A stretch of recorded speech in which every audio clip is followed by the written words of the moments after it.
శ్రీ శ్రీ శ్రీ కొనిదల పవన్ కళ్యాణ్ గారు. వీడికి పడాల్సింది ముందు దెబ్బ. వీడు తప్పించుకున్నాడు. రావణ్ జోసఫ్ ప్రశ్నగాడికి పడింది. పాస్టర్ అభినయ్ దర్శన్ వీడి పేరు. వీడి విషయంలో కూటమి ప్రభుత్వం ఆ రోజు ఉదాసీనతగా వ్యవహరించిందండి. దొరికినప్పుడే వీడిని కానీ చెక్కి పడేసుంటే ఇప్పుడు జడాగాడు, గెడాగాడు, బోడిగాడు వీళ్ళందరికీ బుద్ధి వచ్చి ఉండేది. ఇప్పుడు ఈ ఎదవ కూడా సపోర్ట్ వాడికి. ప్రశ్న వాడు పెట్టుకున్న పేరు జోసఫ్, వాళ్ళ అమ్మ పెట్టుకుంటే పేరు, వాళ్ళ నాయన రావణ్ అని పెట్టుకుంటాడు. ప్రశ్న జోసఫ్ రావణ్. హిందువుల పేర్లు పెట్టుకొని హిందువుల్ని మోసం చేయడంలో నెంబర్ 1గా ఉండేవాడికి వీడు కూడా సపోర్ట్ అండి. మన కర్మ. ఆ రోజు ఈయన్ని గుద్దబాగలు దిగింటే ఈరోజు ఎంత బాగుండేది. శ్రీ శ్రీ శ్రీ కొనిదల పవన్ కళ్యాణ్ గారు, నా రాష్ట్ర డిప్యూటీ సీఎం గారు. What sir, what is this sir? This is not fair sir.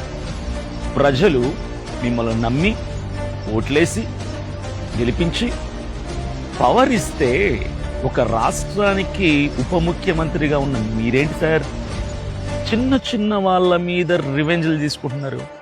ఒక యూట్యూబర్ మీద ఏంటి సార్ ఇన్ని అక్రమ కేసులు పెట్టి బెయిల్ ఇస్తే మళ్ళీ అరెస్ట్ చేసి, బెయిల్ ఇస్తే మళ్ళీ అరెస్ట్ చేసి, బెయిల్ ఇస్తే మరలా అరెస్ట్ చేసి, 4 సార్లు 4 బెయిల్ ఇచ్చినా కూడా మరలా అరెస్ట్ చేసి, చివరికి విజయవాడ గన్నవరంలో ఇక బెయిల్ రాకుండా ఉండేటువంటిగా ఉపా కేసు పెట్టి, ఆ సెక్షన్ పెట్టి దేశద్రోహి, రాజద్రోహి అన్న ముద్ర వేసి చివరికి బెయిల్ రాకుండా చేసి నెల్లూరు సెంట్రల్ జైలుకి అతన్ని పంపించారు.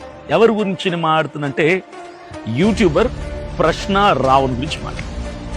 సార్, మిమ్మల్ని ఓట్లేసి జనం గెలిపించింది ప్రజల పక్షంగా నిలబడి ప్రజలకు న్యాయం చేయమని సార్.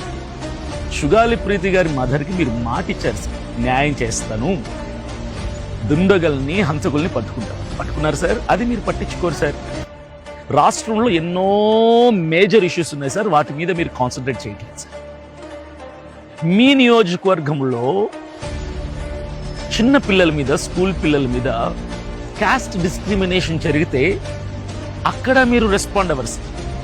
మీ ప్రతాపం ఎవరి మీద అంటే ఒక యూట్యూబర్ మీద, రావణ్ అనే ఒక యూట్యూబర్ మీద మీరు ప్రతాపం చూపిస్తే సార్ రాష్ట్రం అంతా చూస్తుంది సార్, దేశం అంతా చూస్తుంది సార్, ప్రజలందరూ చూస్తున్నారు సార్. మీ స్థాయిని, మీ విలువని, మీ హోదాని మీరే దిగజాల్చుకుంటున్నారు సార్. ఒక్క మాట అయితే నేను చెప్తాను సార్ పవన్ కళ్యాణ్ గారు, దయచేసి ఈ మాటను అర్థం చేసుకోండి. నాకు తెలిసి ఇక మీరు ఇదే చివరి ఎమ్మెల్యే, చివరి ఉప ముఖ్యమంత్రి హోదా. ఇక మీరు ఈ హోదాలోకి రాలేరు. ఇక మీకు ప్రజలు ఓట్లేరు. ఎందుకంటే మీకు మీరే శత్రువులుగా మారిపోయారు సార్. ప్రజలందరి దృష్టిలో మీ విలువని, మీ స్థాయిని దిగజార్చుకున్నారు సార్. ఒక్క రావణ్ విషయంలో మీరు చేసిన ఈ పొరపాటు మీ పదవికే ముప్పు తెచ్చింది సార్. దీన్ని ఇంకా మీరు సరిదిద్దుకోలేరు సార్. ఒక్క 3 సంవత్సరాల తర్వాత ప్రజలు ఇచ్చే తీర్పు దిమ్మ తిరిపోయేలా ఉంటుంది సార్. సార్, మీరంటే నాకు చాలా అభిమానం sir. I'm huge fan of you sir. Power star Pawan Kalyan గారు మీరంటే నాకు చాలా ఇష్టం సార్. కానీ ఈ మధ్య మీ మీద అభిమానం చచ్చిపోయింది సార్.